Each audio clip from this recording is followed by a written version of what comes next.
अस्सलाम वालेकुम नाज़रीन, मैं हूं हकीम ज़ा शाहिद। वेलकम करता हूं आपको अपने चैनल पर। उम्मीद करता हूं आप लोग खैरियत से होंगे। एक बार फिर एक नई वीडियो के साथ, एक नए नुस्खे के साथ आपकी खिदमत में हाजिर हूं। आज हम बात करेंगे जिगर की सफाई के हवाले से, क्योंकि एक भाई की रिक्वेस्ट आई थी कि जिगर को साफ़ करने के लिए हम क्या इस्तेमाल करें, जिगर का वर्क अच्छा हो जाए। और अगर मैं इसको आम ज़ुबान में बात करूँ तो इसको हम ज़ोफ़े जिगर भी कह सकते हैं, मतलब जिगर की कमज़ोरी या जिगर के अंदर सुद्दों का जमा हो जाना, जिगर का सही तरीके पर काम न करना, ये तमाम चीज़ें इस नुस्खा के अंदर आ जाएंगी और ये नुस्खा इन तमाम चीज़ों पर बेहतरीन वर्क करेगा। अगर थोड़ा सा तारुफ़ कर लें कि जिगर की कमज़ोरी के हवाले से कि ये होता क्या है और इसकी अलामात क्या देखने में आ जाती हैं, तो जिगर सही तरीके से जब वर्क नहीं कर पाता तो वो जो सफ़रा होता है वो पूरा मतलब आपको नहीं दे पाता। सफ़रा जिसको बाइल कहते हैं, जिससे हमारी खुराक हज़म होती है और एंजाइम्स बनते हैं मैदे के अंदर, तो वो जब सही तरीके से नहीं गिर पाता मैदे में तो आपको एक तो भूख की कमी हो जाती है, भूख नहीं लगती। और अगर दूसरे नंबर पर हम बात कर लें तो कब्ज़ की शिकायत भी देखने में आ जाती है और गैस जो है वो पेट में बनना शुरू हो जाती है। और इसके अलावा अगर हम बात कर लें, जिस्म के अंदर फासिद मादे इकट्ठा होना शुरू हो जाते हैं। अब अगर थोड़ी सी अलामात की बात कर लें कि इसमें होता क्या है, तो आपकी ज़ुबान का रंग जो है वो सफ़ेद होना शुरू हो जाता है और प्यास आप लोगों को बिल्कुल नहीं लगेगी इस मर्ज़ के अंदर। और जिस्म मतलब थकान वाला होगा, ऐसे जैसे बिल्कुल थका हुआ आदमी अपने आप को महसूस करेगा। खून में सफ़रा शामिल होने की वजह से मुंह का जायका जो है वो भी कड़वा होना शुरू हो जाएगा। तो ये तमाम की तमाम इसकी अलामात आ जाएंगी। तो अब हम चलेंगे नुस्खा की तरफ अपने कि हम क्या चीज़ें इस्तेमाल करेंगे कि हम इन तमाम चीज़ों से बच सकते हैं। तो आपको नुस्खा की तरफ लिए चलेंगे, लेकिन उससे पहले अगर अभी तक आप लोगों ने चैनल को सब्सक्राइब नहीं किया तो सब्सक्राइब ज़रूर कीजिए, बेल आइकन को प्रेस कीजिए ताकि मेरी हर नई आने वाली वीडियो आपको मिलती रहे। तो चलिए चलते हैं आज के अपने नुस्खा की तरफ।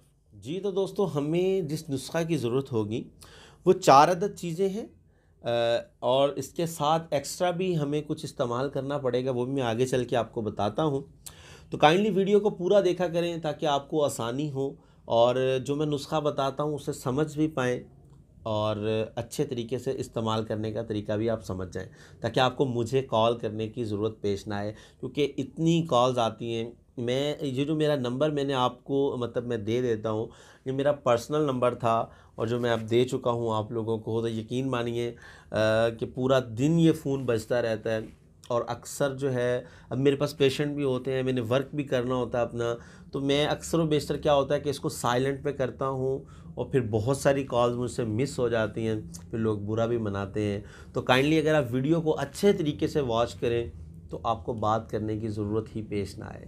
तो चलिए, बात कहीं और निकल गई, हम नुस्खा की बात कर रहे थे। तो हमें 4 चीज़ों की ज़रूरत होगी। नंबर 1 पे हमें चाहिए होगी रेवंद खताई। नंबर 2 पे हमें चाहिए होगी सूंठ, जंजबील या खुश्क अदरक भी कहते हैं। और नंबर 3 पे हमें चाहिए होगी नौशादर। और नंबर 4 पे हमें चाहिए होगी राई। ये 4 चीज़ें हमने लेनी है। एक बार फिर सुन लीजिए, मज़ीद आपकी सहूलत के लिए मैं स्क्रीन पर मेंशन कर दूंगा। नंबर 1 पे हम लेंगे रेवंद खताई। नंबर 2 पे हम लेंगे सूंठ, जिसको खुश्क अदरक भी बोलते हैं। नंबर 3 पे हम लेंगे नौशादर, ठीकरी। और नंबर 4 पे हम लेंगे राई। ये 4 चीज़ें आप लोगों ने हम वज़न लेनी है।